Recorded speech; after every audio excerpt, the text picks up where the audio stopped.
Hello, everybody. Welcome back to Rule the Roost podcast. Nobody wants to talk about Tottenham today. Nobody wants to talk about Tottenham today.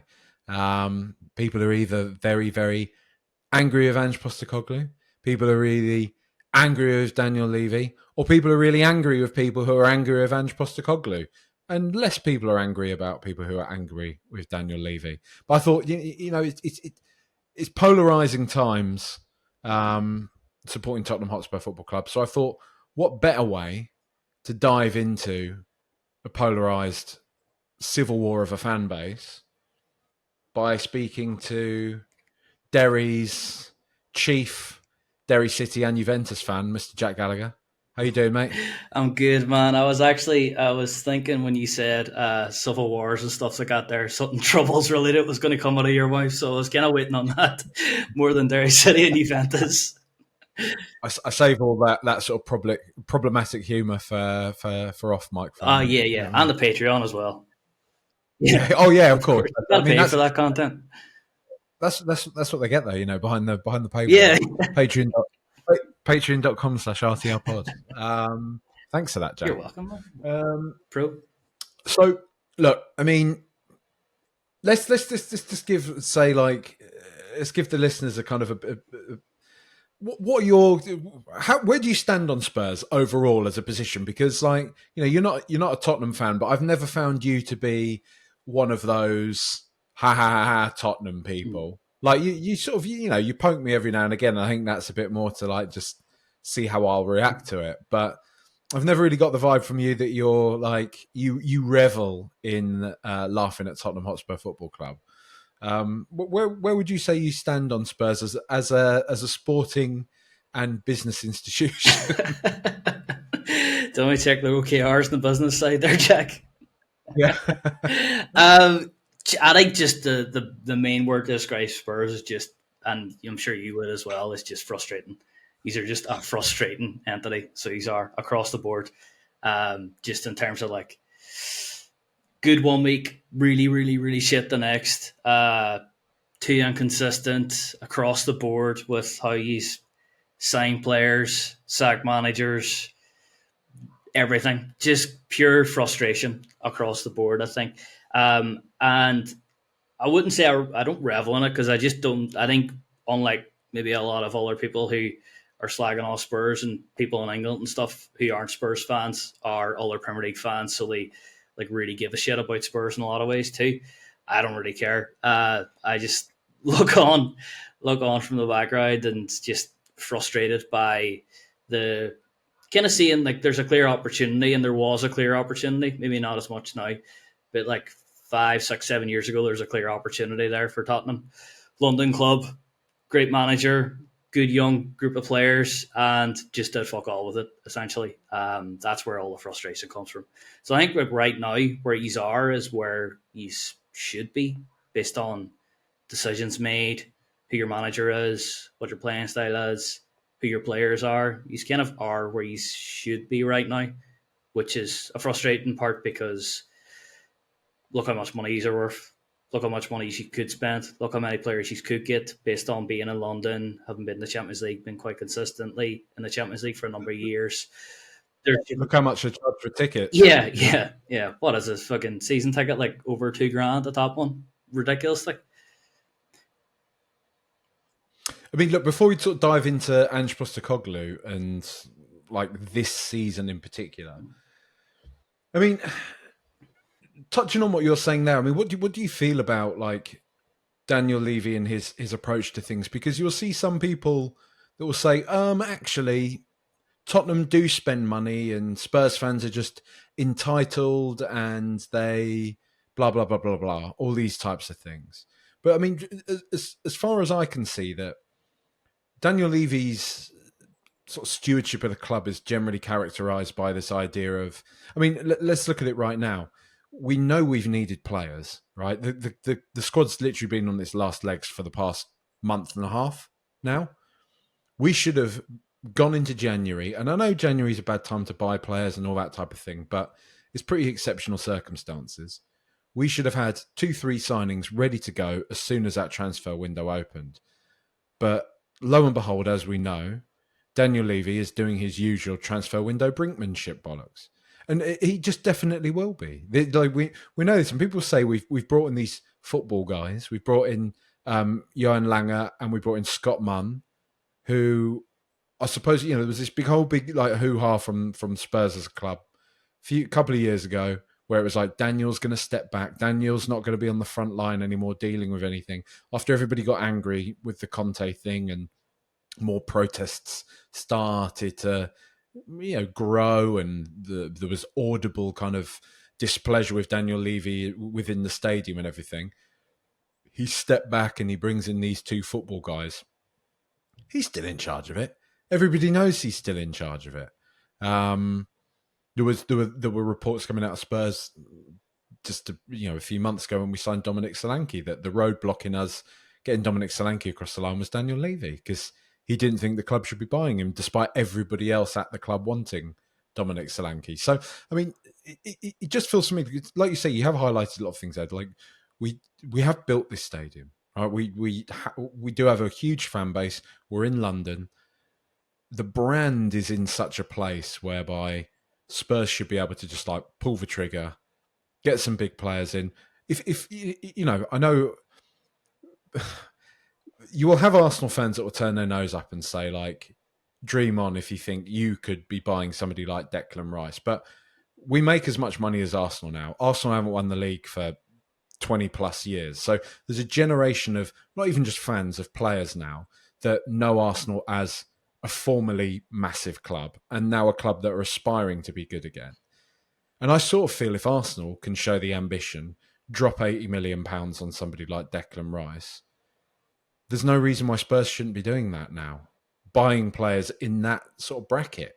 But we won't. We won't. You won't see Spurs doing that whilst Daniel Levy's in charge. And it just seems bizarre to me that I sort of was doing a tweet about it earlier, saying like we've almost built like 9/10 of a super club.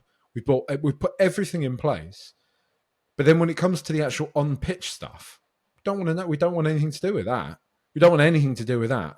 As long as people are showing up, filling up the stadium, having a nice pints that fill up from the bottom, everyone's happy. And then we can buy some. And I mean, look, great. Bergvall and Gray have been fantastic, amazing players, but they're two kids, and they're only playing because we've had an injury crisis as much as they have been playing. I don't know. In short, too long didn't read, as you said at the very beginning, mate.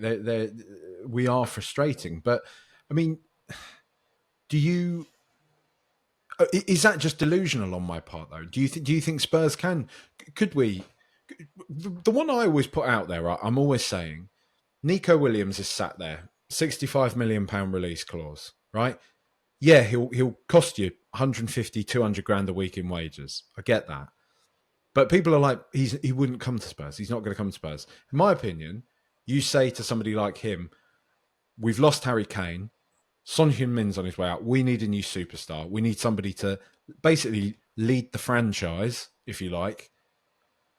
Come and be the guy that's on every poster. Come and be the guy that plays in this stadium, blah, blah, blah, blah, lives in London, all that type of stuff. You show ambition, these players will come, but we don't do that, right? But this is the thing, though. Am I just deluded? Jack, you are deluded about a lot of things, but I don't think you're deluded about this thing in particular, to be fair to you. One of the very few things you're not deluded about.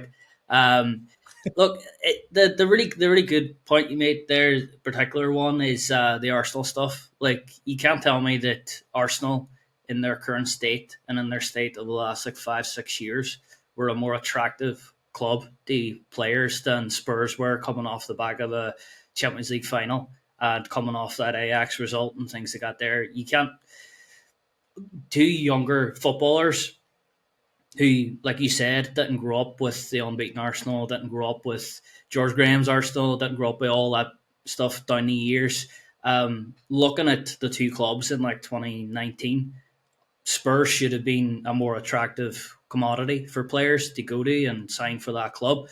And the failing of the club is that you didn't use that. You didn't use that leverage of being one of that season, technically, one of the top two teams in Europe. You didn't use that. Instead, you went out and bought in Dombele, but you're not going out and buying a player who is good to start with, but you're buying a player based on potential. Like you're buying on a player being like, okay, we'll sign a player and in 3 years' time he'll be good. That was kind of the hope for a player like that there. You should have been working. I'll give you an example of this, a clear example of this. That same summer, Pochettino wanted Bruno Fernandes. Bruno Fernandes wanted to come to Tottenham. The Tottenham wouldn't pay the money for him, so he ended up with Lo Celso, who is an all right player, but come on, everybody knows what happened with that one, right? Yeah, yeah. You're just not.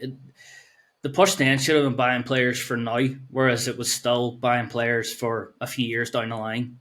And now he's are at a point where he's aren't. It's not buying a player for 3 years time. It's buying a player for like 10 years time at this point, which is and that's fine. Like it's fine to buy those young players and buy those players and build up a basis of like a squad who's young and could be valuable down the line and stuff, and he could make an impact in a few years time. But that can't be your only signings. That can't be the only type of player you have signed. And the fact that off the basis of getting to a Champions League final, the fact that you didn't kind of change tack there a wee bit and go out and sign players who can make a difference immediately. Like even a small example, but like when you went out and got like Llorente and he was great for like 18 months, like that's more valuable to Pochettino or whoever the manager was at that time, more valuable to that manager than going out and signing a player who you're basically telling fans that he's not going to be useful for like 5 years. When like at the end of the day, like football is a results now based sport. The way Spurs act with their managers is very much day to day. Like Ange could go tomorrow and you wouldn't be surprised. And very easily, Ange could go tomorrow. He's getting an arm manager on. It goes to hell, and he could be sacked out of the season. Like that's the type of way that Spurs are running the club from a managerial side. So they give managers then players for 3-4 years time, and in the case of like Archie Gray and stuff like that, there 6, 7, 8 years time, you're given very weird mixed messages across the club. You're building a squad for the future, but you're giving that to a manager who probably has a 3-month really period where he's probably safe every time a new manager comes in and gets a job. So that was really long-winded, but that's kind of the point is the transfers and the business is really, really warped because I think the club's kind of sold itself short in terms of like actually being able to go out and sign higher commodity, better players for this season, as opposed to going out and signing young players who are like seen as like steals and could be, you buy them for 20, they could be worth 80 in 5 years' time. Those sorts of players.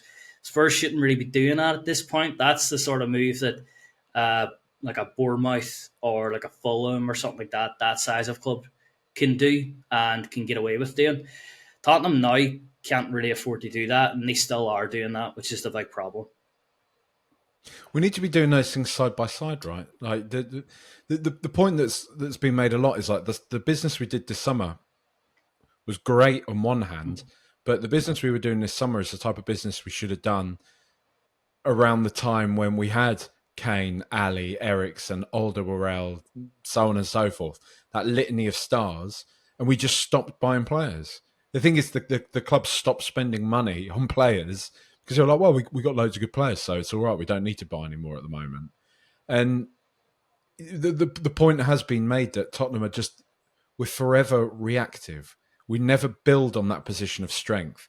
When we have a good team, and we've seen a few of them down the years, we've seen us when we've had like Martin Jol in charge for a while. We've seen it when we had Harry Redknapp in charge for a while. We've seen it when we had Pochettino in charge.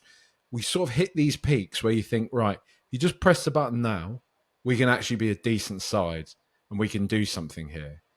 But they don't. They always stall on the fact that, well, we have all these good players. We don't need to add even more to this. And then they just slowly watch it all fall to pieces again. But the thing that worries me this time, and we will go into Ange Postecoglou because I think there's a different conversation to be had there. But at the moment, I want to keep it just on Spurs and the way in which they operate. In a business sense, really, and the overlap with the sporting ambitions of the club or lack thereof. But I look at where we are now, and I can't help but really worry about the fact now that basically ever since Pochettino left, we've had, for the most part, half a decade right now, which is wild, really, when you think about it. We've had that Kane and Son partnership, which has been outrageous. It's been ludicrous. And the joke is always made at our expense. Only Tottenham could not win anything with those two, like as their front line. But really, what we've won having those two is not having more seasons like we're having this season. Because to me now, and it was one of those things that people probably said to me at the time, like, mutual acquaintances of ours and everything like that. I would probably say, look, Spurs, you're deluded. You have those two, but they just paper over the crap. No, we're a good side. But now I'm getting more and more clarity that they really did paper over a hell of a lot. When I think about, especially like some of those, like some of the Mourinho era, and especially parts of the Conte era, when Conte's booting off and saying basically, I don't have the players here to do this, and you have Kane and Son pretty much playing out of their skin. Kulusevski came in and did well for half a season as well. Can't take that away from him. Bentancur did quite well for half a season. There were other players involved in that, but you saw the quality on show from Harry Kane and Son Heung-min throughout that whole phase. And now we've lost one half of that strike partnership. Sonny is getting older, but I still think at the same time, to be fair to him, as Ange himself said the other week, stick Salah in this team and stick Sonny in Liverpool's team, probably their goal tallies would be reversed as well. There might be something in that. I don't know. I do think Salah is still quite outrageous. But a lot of their other stats would show you that the two of them are very, very similar in many respects of what they do. The underlying data, as people go on about. But I sometimes worry. You can get up ahead of steam, right? You can start to worry as a Spurs fan. You can sit here and be like, the sky is falling. Everything's terrible. It's all awful. Look, we're so close to being in this relegation fight. And I think really, I mean, my gut at this point in time, at least, says, looking at the table and getting worried about relegation, not really. I think looking at the table is uncomfortable for Spurs because for basically for a vanity reason. But if I'm really pushed into, do I think Spurs will legitimately get relegated this season? No, I don't. I mean, fingers crossed, but no, I don't really think that we will. I think Van de Ven, Romero will come back and we should be okay. However, in a more sort of like in a broader existential sense, I just don't really know quite how good Spurs are anymore, because we were sort of really bad for quite a few years. Pochettino came in and was brilliant, and also there was a perfect storm, wasn't there? Pochettino was great. He inherited a load of really good players. We actually went through a spree of signing really good players. Players like Eriksen, players like Alderweireld, players like Moussa Dembele, that were all just really good, and it all came really good for us. But now I'm looking at this and I'm like, we actually feel a million miles away from it. Like, I love Dominic Solanke. I think Dominic Solanke's a great, great player. But the cold, hard, probably quite unfair take is we've replaced Harry Kane with Dominic Solanke. Like, if you'd have told a Spurs fan that 3-4 years ago, they'd be fucking rioting. Yeah. Like, they'd be rioting, you know? But it's kind of where we are now. And I look at last night, I look at the North London derby. I sort of had this, like, I sort of had a prickle of excitement when we were bringing Richarlison off the bench. And like, this is Richarlison who I've been calling shite for like, and there's nothing. Kulusevski's had a great season, but he's been run into the ground. Sonny's on the wane. Van de Ven looks like a great piece of business. He looks like a fantastic player. We're not exactly filled with a load of incredible players, though, are we? And it doesn't feel like Graham Bergvall, great, like great, but they're very, very young. They're very, very young. Like, there's so many Spurs fans already being like, Bergvall, he has to start every single week.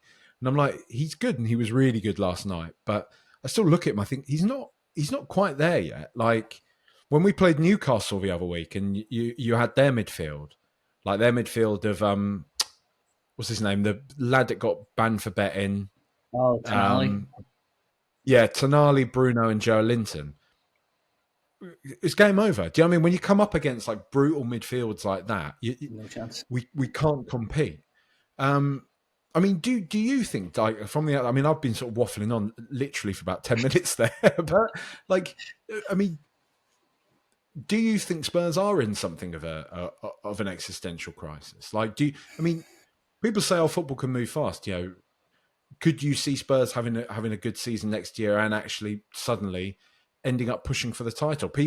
A lot of Spurs fans are talking about Mikel Arteta had a year like this suddenly before it all went bang, and Arsenal were on another level again. I think the main concern with Spurs overall is it's not even a lot of times it's not even missing out in the big name players like the Nico Williams and stuff like that over the summer. It's missing out in like really good, valuable like squad additions that you could have got for like 20 mil here and there that could have came in and done a really good job for like 2 years. And I think these aren't really getting players like that. I think the ones that spring to mind, and I'm sure like a lot of Spurs fans would love to have them right now, is like a Milankovic, who's at Forest, was available in the summer. You can't tell me that he would have went to Forest instead of going to Spurs in the summer. And he's come Yeah, into the league and been one of the better centre halves. And he was right there, available for everyone. And Spurs didn't spot him. Same thing, even like smaller scale version, but Anderson, he got to Fulham over the summer.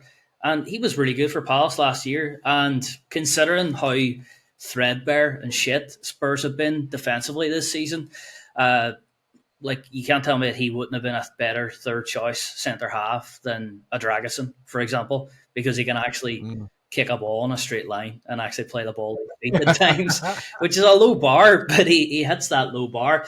So I think that's the concern. I think the big difference between Arsenal and Spurs in that sense is that, like, yeah, like Arsenal had one of these seasons, but they were also kind of going out and making some smart signings here and there. These wee like 20 mil here, 25 mil there, and just kind of building up something and building up a bit of a squad of players who can be consistent and can make a difference throughout a season. And now, like, you need those players, you need that squad size, you need that squad depth. And you've seen with Arsenal, they've had much better squad depth than Spurs over the last few years. And it feels like maybe you stick their 1 to 11 right beside Spurs' the past 5 years. Maybe it's quite close here and there. There's probably maybe one or two players in it in terms of like who you would rather have. But in terms of the actual squad and what they were able to build in those kind of barren years, they built better foundations at that point than Spurs are at the minute.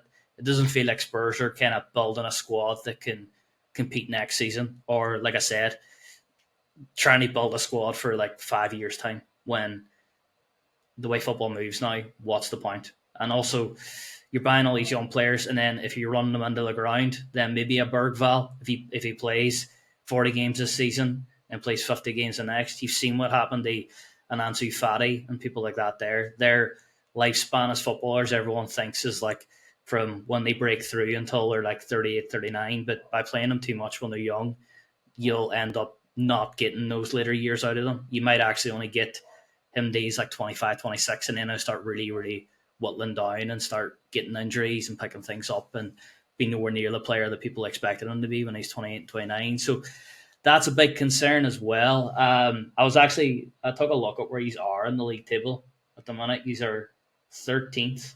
And see, to be really brutally honest, I think just with that squad, with that manager and stuff, I think he's probably are like a ninth, 10th best team in the league. I think that's just where he's are right now. I think you have a manager who, and we'll get on to him properly, but you have a manager who will not change for nothing. And you have a team, as you were going through there now, picking out some of the good players and stuff. You do have a team that's generally like a bit daft. Like your team is kind of full of dafties. Like you look through and be like, there's very few players in that team that you would be like, okay, I'm going to get like 7 out of 10 every single week from him, every week without fail. You'll look through that team and you'll go from 1 to 11. You'll be like, oh, well, you know, Porro's got a mistake on him. Romero's either like amazing or awful, like unbelievably bad and unbelievably stupid and detrimental. Van de Ven's one that you can really trust. Doggy's had his moments where he's looked great, but also another player who's just been run underground at a young age as well, and does a mistake on him and hasn't allowed the time to actually work those kinks out, and probably would have massively benefited from having a more senior veteran fullback ahead of him in the team, let him kind of learn the ropes off him over time. Then your midfield's a car crash, like an absolute disaster. Or Kulusevski. And then your forward line, Brennan Johnson's not consistent enough, never will be. Timo Werner's a car crash. Son is really, really good. Dominic Solanke is a player that, look, not a bad replacement for Harry Kane all in, but you want to be doing the kind of, if you're going to sign Dominic Solanke and you're signing him to replace Harry Kane, you want to do like a kind of Moneyball thing and replace Harry Kane with like 2 or 3 players and be like, okay, we're losing 40 goals a season, but if we get 20 off Solanke and we get 15 off this guy and 15 off this guy, then we're actually up. So we are. And he didn't do that. He just went out and bought Solanke and kind of hoped for the best. And obviously it wasn't going to work out. So I think he's just kind of are where you are. And I think that's where you should be with this team, with that manager and stuff. I think, yes, like 14th place is below expectations, but it's not wildly far below where he should really be in the league table. It's quite funny, isn't it? Because I think, like when you're saying, you know, when you go through like the 11, you think about that peak Pochettino team, and in basically I would say in every position on the pitch, you had a player that walks into most other Premier League teams, or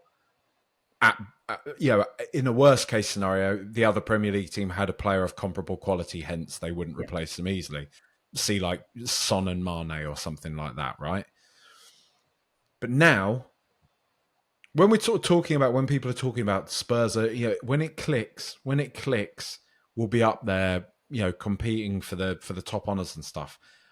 I do just sort of sometimes have to ask myself, really though? Like, really? Because if we want to, like, we're not even talking about, like, if forget sort of going toe to toe with, say, like Liverpool, Arsenal, who are the sort of, and City. City have had a blip, but they're still, you know, they're still one of the best. Those three. Think about those three, but then think about like even sort of the layer of teams outside of that now. Villa, Chelsea, Newcastle. We're miles off those teams as well. Like we're absolutely miles off those teams. I think there's a lot of perception times as well when like it's like if we click we'll go, but like that thought is like not taking into account like every other team in the league. You're just kind of just thinking about Spurs and the potential them players, but you also have to look at their Newcastles and stuff like that. There, like any like Spurs fan who thinks in 5 years' time that Spurs will be a better team than Newcastle based on the foundations of what they have right now are mental. Like that is so stupid. They think that. So kind of have to take that into account and see like these are below all those teams right now.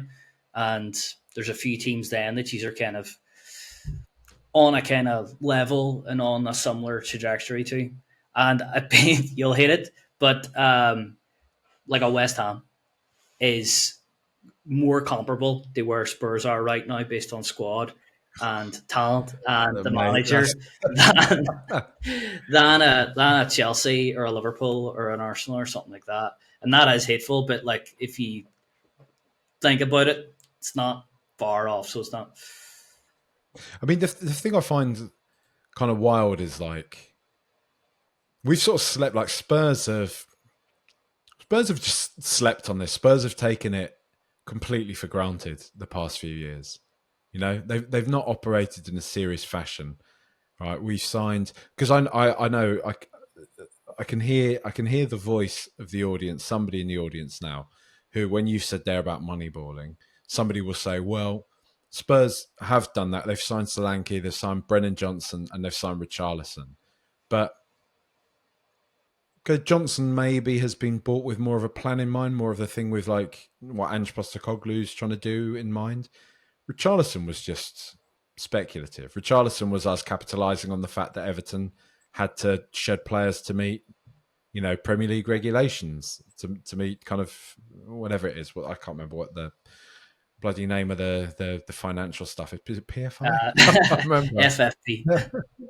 FFP. PFI is the stuff that. What is PFI? Is the other thing that people always Is get. PFI do they own Newcastle? Is that right? Saudi PFI, the Public Investment Fund.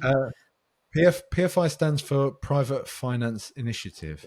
It's a long-term contract between public and private sectors to design, build, and maintain public infrastructure and services.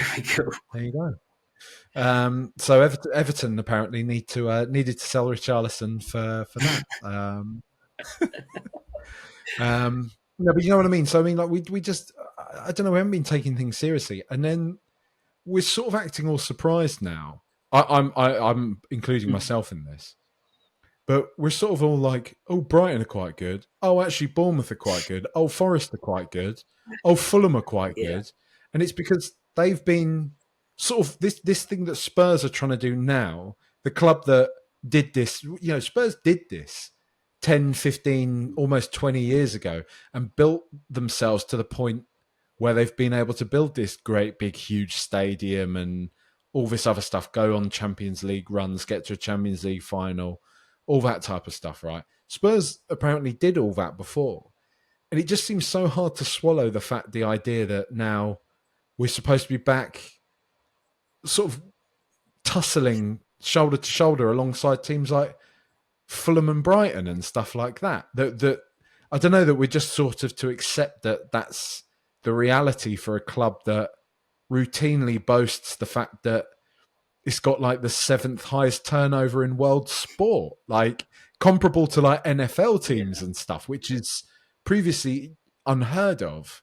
It's just kind of wild to me. I don't know. It's like going down the kind of business route of it. It is very much like a startup business that was like really actively good at one thing, and by being so good at one thing, they were able to like diversify their portfolio as a business. But then by doing that, you're like overstretching as a business, and you're kind of like putting too much emphasis on, for example, we Spurs, the stadium, and kind of forgetting about the reason why you got to that point, which was the football side. And then you get so far and it becomes so expansive as a business that this whole football thing that actually got you there is almost forgotten about and left to kind of rot to a point where, there's kind of nothing left, and now you're in panic mode to try and fix it. And how do you fix it when it's broken to the point of, almost like impossible to fix? It's like smashed to like a million pieces. Where do you even begin? And that's the big problem with Spurs. I'm just like, with that squad, and like I was trying to think this morning when you messaged me about doing the pod, who would I sign if I was like looking at Spurs and like going through, and I'm like, look, like there's so many players there that are just like they're not the right profile of players, both in terms of talent profile, but also mainly just their IQ, their football IQ. Just not, you have too many players who just aren't the brightest bulbs, and you would need to ship those players off before you go out and bring in other players that might make a difference for you. And going through that's difficult, and it's hard to kind of go through that process. That's not just like going out this January and signing 2 players and then everything being sweet. That's like 3 years of work that you need to do and make like 25, 30 decisions perfectly right to get to that point where you were under Poch, where you were like actively competing for Premier League titles and actively competing to win the Champions League and stuff.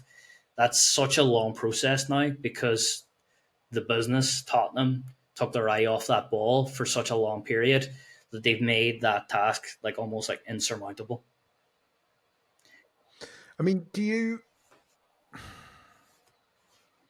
I'm sorry about that, by the way, Jack. That was Yeah. that was that's a not the most positive outlook on it, but there you go. Well, no, but it's interesting because it's interesting to hear that, you know, a lot of my sort of worst fears are not just, oh, you know, don't be ridiculous. You're kind of, I won't, no, I won't say who it is, but somebody, a sort of Spurs fan I chat to, he, we were talking about it in like DMs earlier and stuff, just kind of getting a sense check for where he felt it was. And I'll read you verbatim what he said to me. He said, it's quickly becoming no big deal for anyone and everyone to beat Spurs.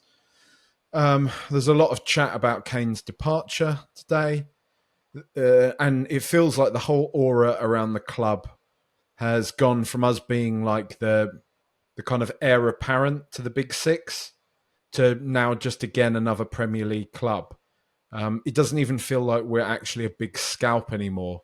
And any of the fear factor that we developed during, say, Redknapp or Pochettino's era is just kind of gone. It doesn't feel like we're respected anymore, and doesn't really feel like we're deserving of respect. And I sort of thought, calm down a bit, fella. But I mean, do you even really make that wrong? I think it's hard to argue against it, mate, to be honest, because like one big thing that's talked about a lot with Spurs right now and under Ange is these are easy to play against. Like that team is easy to play against. The amount of times this season that you see a Spurs player lose the ball in his defensive third and concede a goal is criminal. And it happens time and time and time again. So these are easy to play against. Like I don't think any team would fear playing this Tottenham team because you know, be it home or away, that you're going to set up a certain way and the other team's going to get chances to beat you, and it's all going to be down to whether or not they take those chances. And the big problem for Spurs right now as well is because you've lost a Kane and because you've replaced them a bit with Solanke, but like you said, like Richarlison and Johnson and all, like to be perfectly honest, not particularly Richarlison, definitely not at the standards. Johnson might get there, but Richarlison's just never going to get there, never has been there, never will been there. Waste of time, waste of money.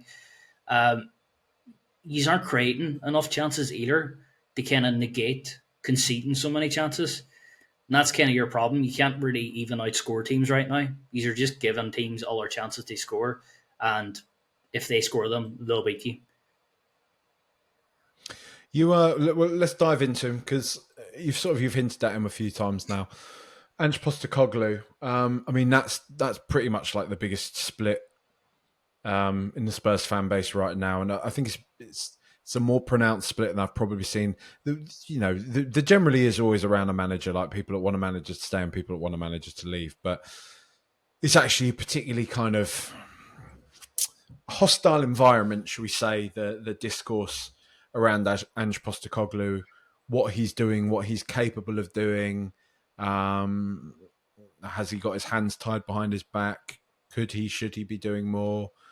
But what's your overriding impression of the fella? Because I remember when we first got him on, you were sort of like, yes, maybe quite a good appointment for Spurs. Yeah, the reason why I thought it'd be quite a good one is because look at how long Spurs fans have been complaining about style of play, being too defensive, not getting the most out of players and stuff like that there, being too negative and all. Happened under Mourinho, happened under Conte, happened under Santo for the, 2 weeks he was there. It was just that negative vibe about the club, and Ange as a personality is someone who's very easily get behind. He's genuinely just like a nice fella, and he wants to play nice football. And I think that is just a nice way to bring a fan base together and kind of sing from the same hymn sheet, especially for a club like Spurs who have kind of always prided themselves on style of play and stuff above a lot of other stuff. Maybe even a lot of times above winning games has been style of play. So he kind of fit at that mold a lot. I think one thing that he never had to do really since he's been in Europe is take charge of a team that wasn't the absolute undefinable, undisputed best squad in the country. And at Celtic, he had the best players in every single position, so he could get away with playing a style of football. At Spurs, he doesn't have the players to play it, and with knowing that and having seen that for how long he's been there now, it should be pretty obvious that point. Or if it's not obvious, I don't really know what to say about him.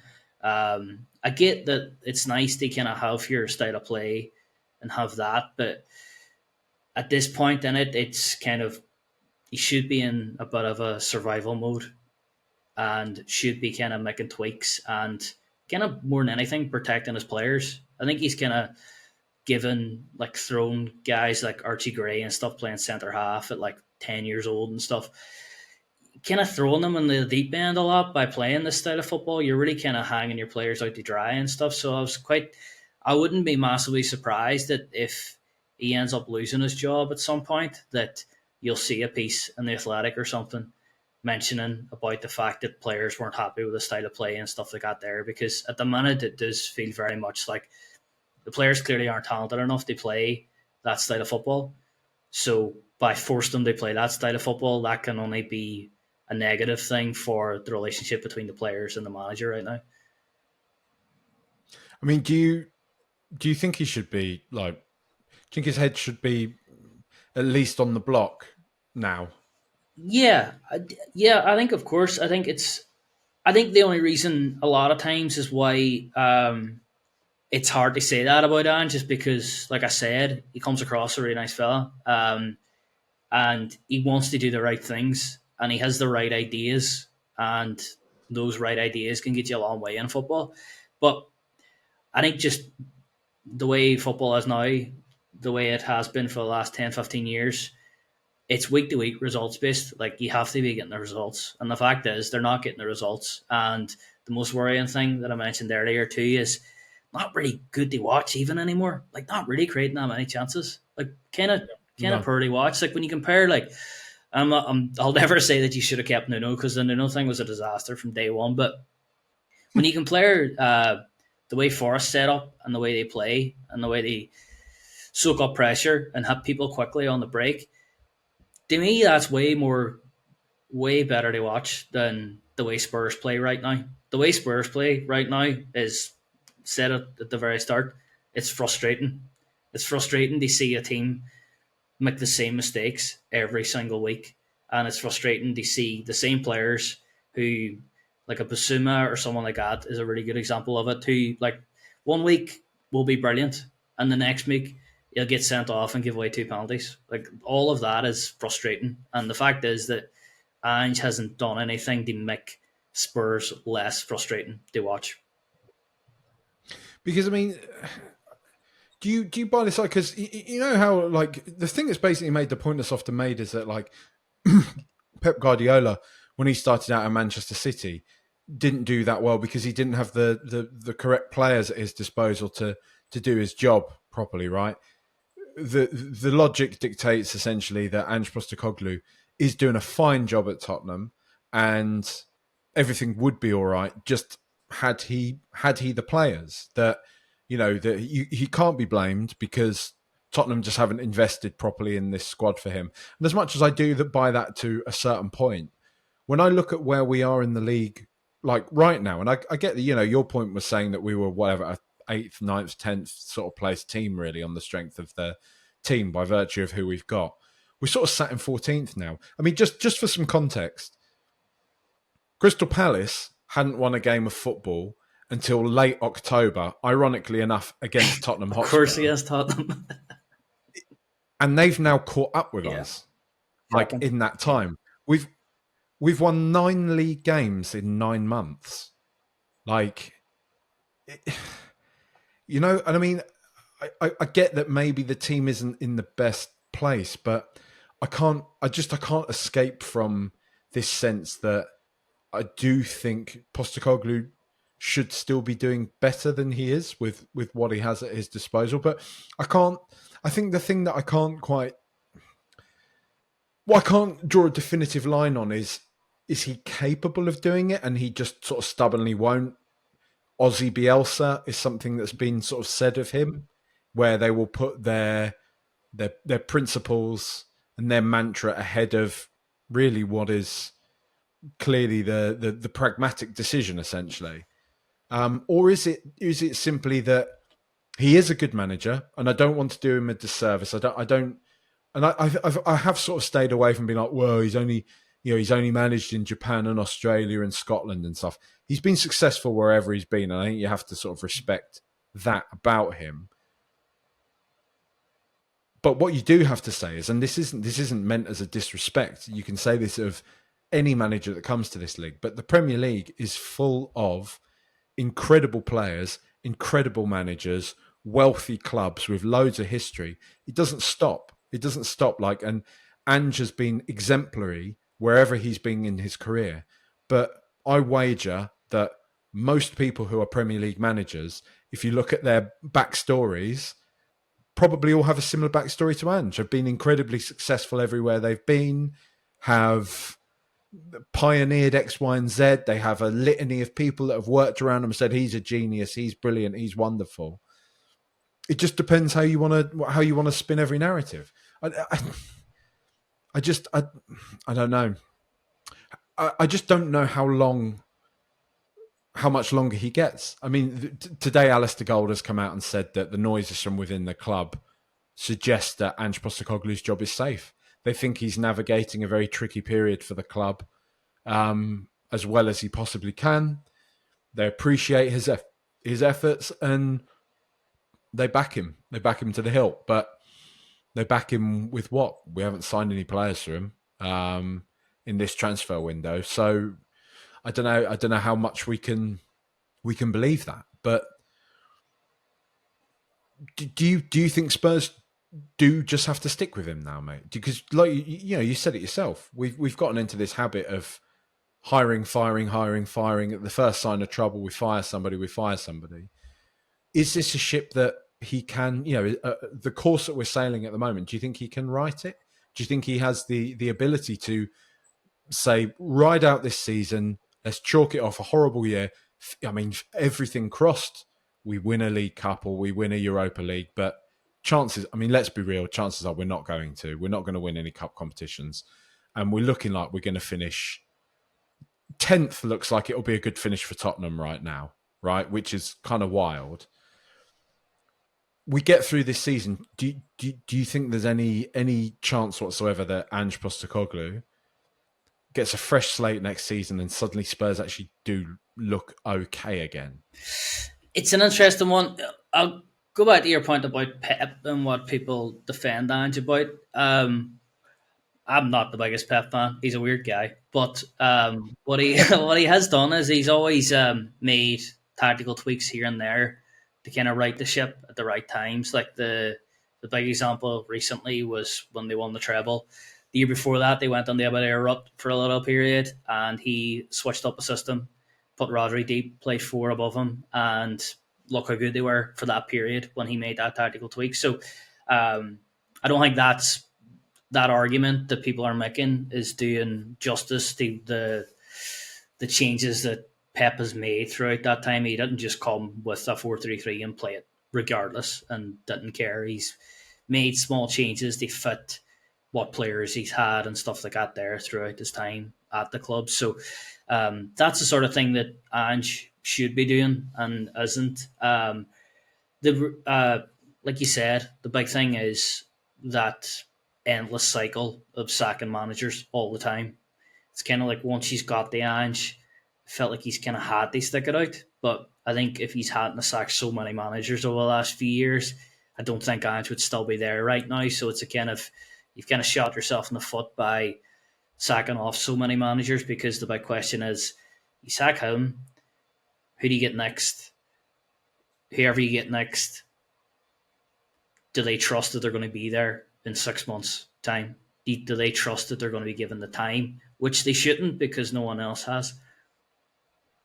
Well, this is, I mean, because I've always raged against that idea. In the past, when I've said, we should go for X, Y, Z manager, people say, they wouldn't come to Spurs. And this is from other Spurs fans. And I think, bollocks, we're a big club. It's a great challenge, great foundation to be able to do something. You're in London. It's a great step up for a lot of managers. But now I look at it, I think we've been turned down by Graham Potter when he was on the up, when he was, a coveted manager. Been turned down by Arne Slot. We've been turned down by Julian Nagelsmann. There's that bit of me now. It's like, it took us long enough to settle on Ange, to get to Ange Postecoglou.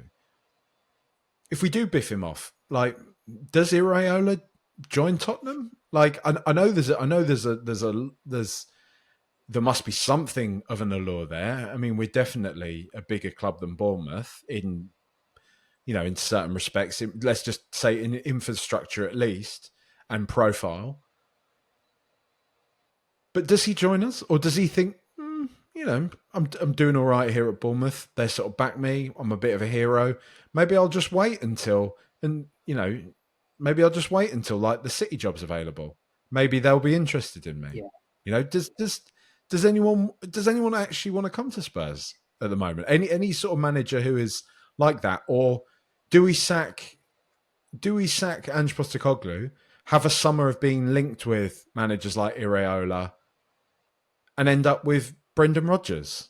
Like I can so clearly see that sort of thing. I mean, that's what the miss is. Like Charlotte is like, Brendan Rodgers is our destiny. Like that is, you can so see that we've been linked to him consistently down the years, and you can so see after, say, if we sack Ange Postecoglou in March, right?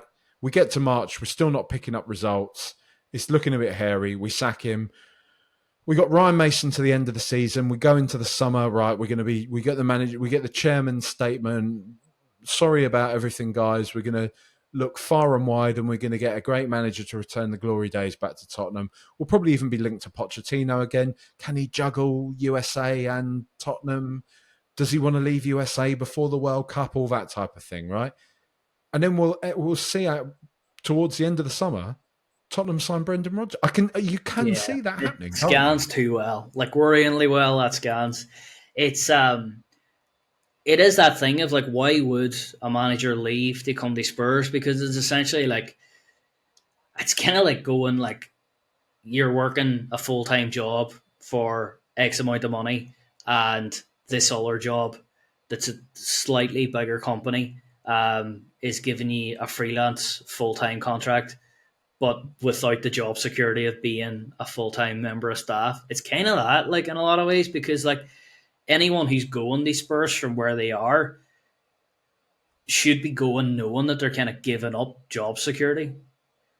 And that's a big fear for everyone, obviously, managers as well. Like, Ariola's like has a team right now who has been built essentially by him, and he knows that if he wants, for how long he wants to be there, he can be there and make a huge impact with a team that he can just build and make himself. As he goes to Spurs, and I mentioned it earlier too, it's like you're going to a club and it's like, okay, he's built a squad for 5 years' time, but if I don't win with them within 6 months, I'll lose my job. And that dichotomy of thought is like, why would you go and put yourself at risk that way to just be the Spurs manager? And it's something that's come up with United in a lot of ways too. It's like United's chopping and changing for so long. Like, has that got them into a point where it's slightly harder than it should have been to attract the managers than it would have been 10 years ago? You're kind of, a lot of it comes back to Levy, like you mentioned at the very start. A lot of it comes down to their decisions as a business and the way they've acted as a business, as a footballing business. It's short-term managers, long-term players, focus on revenue, kind of forget about the football side generally. It's kind of like you're getting the manager in the short term, big name, they run that side of the business, and then you're kind of poking at them constantly and not really giving them the authority that, by proxy, by the way the Tottenham set up as an entity, they should be given. How much better is our squad than Bournemouth's? Fuck. Go look at their starting 11 here. Let me see. Let's have a nosy. Well, they're unbeaten the last how many games? That's a good start. These have lost how many games in a row now? Too many. Too many. No, I think we've had a draw. I think to be fair, mate, we've had a draw somewhere in the middle of that. Nice. Great. But I think we've won. Haven't we won one game since mid-November, which was against Southampton? Jesus. And the manager got sacked like mid game essentially. Yeah. What do you see their team? Their team's pretty shit actually. So it's not amazing. Like it's good, like, but Just trying to have a look now. I mean, there is players on here though that's like I was saying earlier about a player like Anderson or a player like Milankovic and stuff. There's players here that are doing a really good job for Lemons that were definitely available for Spurs, and he's just didn't look and didn't try. Yeah. Semenyo walks into our team. That Houston lad walks into our team. You probably have Justin Cliver in this system at Spurs. Yeah. You probably have Evan Nilsson. Yeah. Kepa, sort of much of a muchness between him and Vicario, you'd say. Take Kirkus too, left back. Yeah. It's more than it should be, essentially, isn't it? It's way more than it should be. Which is kind of wild. Yeah, because you shouldn't be able to look at Bournemouth's team and be like, oh, well, I take 5 of those players. They would start 5 of those players would start for Spurs. Like, that's not a good spot. And when you were mentioning the Poch team earlier about pretty much every team would have walked on the any team across the league, if you compare that 11 pre-Champions League final, when you should have been a team that people actually wanted to sign for, when you compare that 11 to 11 you have now, like there's not a single player in 11 now that gets into that one. And Son's obviously in both, but that Son is younger and probably better than he is now as well because of the age. Yeah, I'm sort of thinking, I'm like, could you make a case for Van de Ven? But then it's like, I mean, Van de Ven, I guess physically, yeah, but Alderweireld and Vertonghen then when they're at the very peak of their powers, you know? Yeah, it was special. Yeah. Mate, I'm gonna get so many pelters for this podcast. Honestly, I know it already. I'm sorry, Spurs fans. Hey, let me ask you some definitive ones, then, mate. Should Spurs? Should we just stick with Ange Postecoglou to the end of the season at least?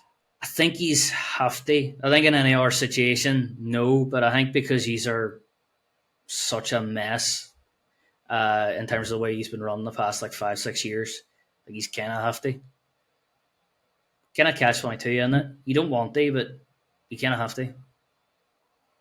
You've got 100 mil. You don't have to give me players names per se, but you've got 100 mil. You're our director of football, and you've got 100 mil to spend on Tottenham Hotspur this January transfer window, with the aim and intention of obviously making Tottenham finish the season strong and start next season strong.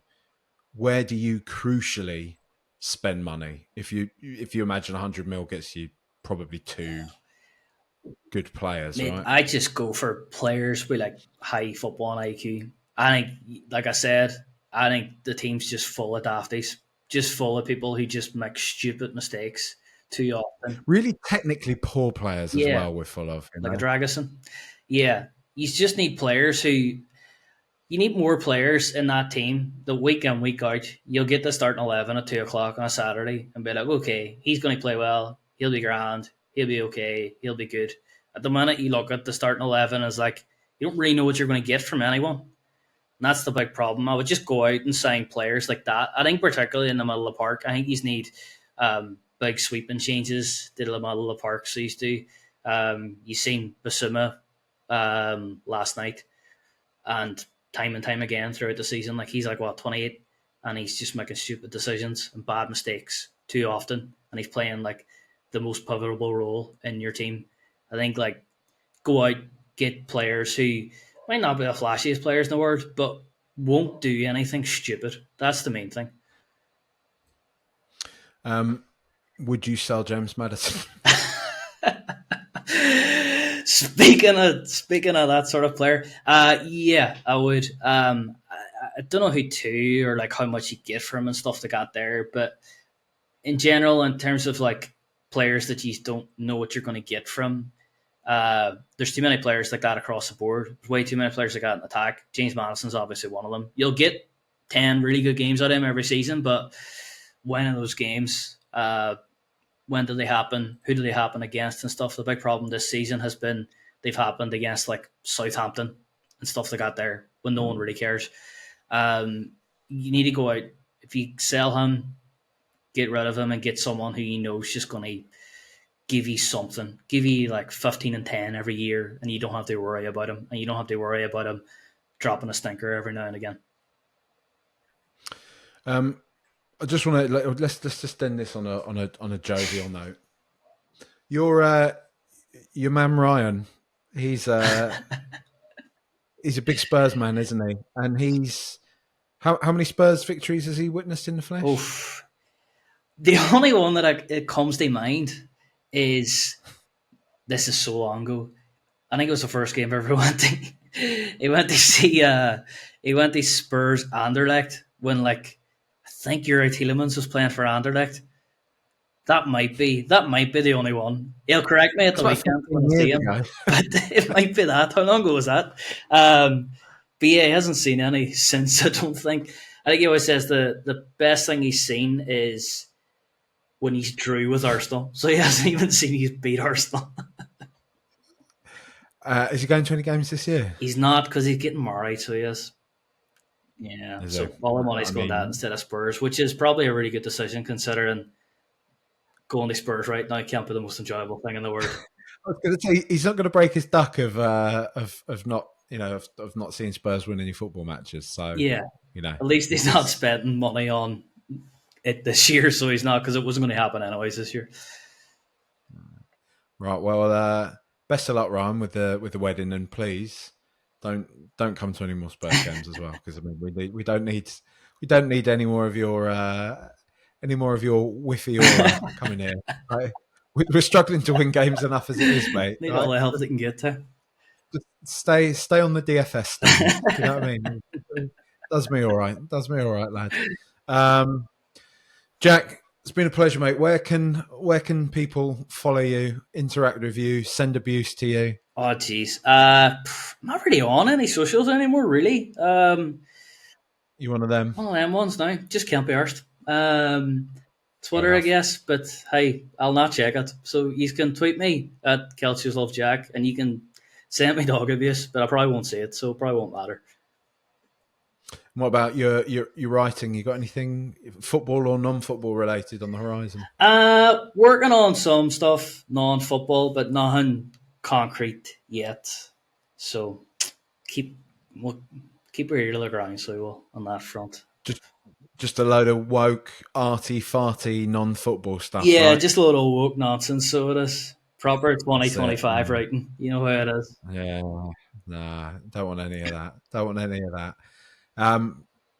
Always a pleasure, mate. Thanks very much for joining me. And sorry to anybody listening that was hoping to be cheered up a bit. Man, I didn't say one nice thing about Spurs. I'm sorry. I'm sorry. Look, these were good. You were good before. He's have some nice kits. Gascoigne was good crack. Glenn Hoddle, what a man. Class. Bill Nicholson, one of the best managers ever. White Hart Lane, some spot too. Was that enough? Dear. Was that enough positive to finish off with? It's good for NFL, and you can ride F1 carts there and stuff. So could be worse. All right, isn't it?